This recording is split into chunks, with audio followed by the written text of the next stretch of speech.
पिछले 1-1.5 महीने में जिस तरीके से अंतर्राष्ट्रीय परिदृश्य पूरा बदल गया है, अगर आप देखिए, जिस एससीओ की बैठक की हमने पूरी चर्चा की, फिर आरआईसी की हम लगातार बात कर रहे हैं, जो तस्वीर बदलती दिख रही है, ये बैलेंस जो विदेश नीति भारत ने अपनाई है, इसको आप कैसे देख रहे हैं? और सभी जो हमारे वरिष्ठ पत्रकारों ने बात कही कि एक नया वर्ल्ड ऑर्डर तो तैयार हो रहा है, तो इसका कैसा भविष्य?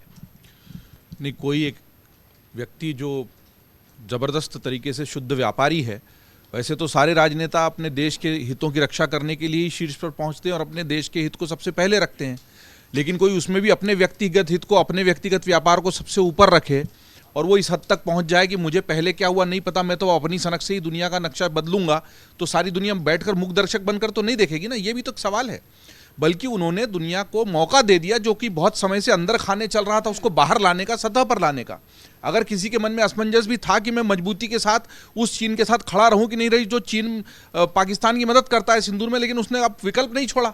जब आप विकल्प नहीं छोड़ोगे तो होगा क्या? अभी इतनी सारी बात हो रही थी, देखिए जैसे राजनीति में होता है वैसे विश्व कूटनीति में भी होता है, न कोई स्थायी मित्र होता है, न कोई स्थायी शत्रु होता है। हित के ही मित्र होते हैं, हित के ही शत्रु होते हैं। बहुत अच्छी बात रामकृपाल जी कह रहे थे कि विचारधारा थी पूंजीवाद की और साम्यवाद की, अब तो एक ही विचार है पैसा और एक ही धारा है पैसा। पैसे के विचार और पैसे की धारा में सारी दुनिया बह रही है और उसको इतना ज़्यादा उस तरफ मोड़ दिया गया है कि अब इकोनॉमिक हित, जो आर्थिक हित हैं, वो पूरी भू राजनीति जो है उसको संचालित कर रहे हैं और उसका सारा प्रभाव दिखाई दे रहा है।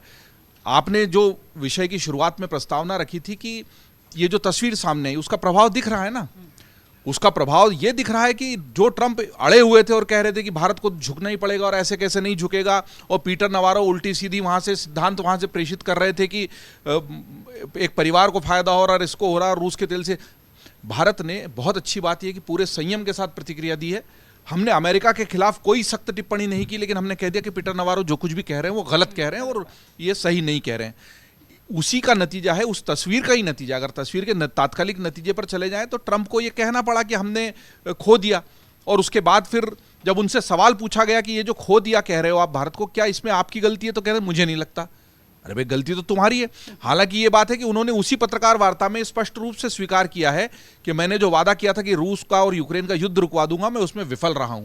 कम से कम उस स्तर पर तो आए।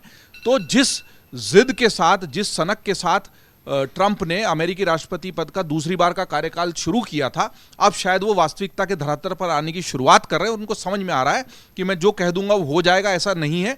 दुनिया चुपचाप इसको बैठकर नहीं देखेगी, और वैसे भी दुनिया एक ध्रुवीय होकर अगर जिएगी तो दुनिया के लिए नुकसान है, और उसमें सबसे ज़्यादा नुकसान भारत का है।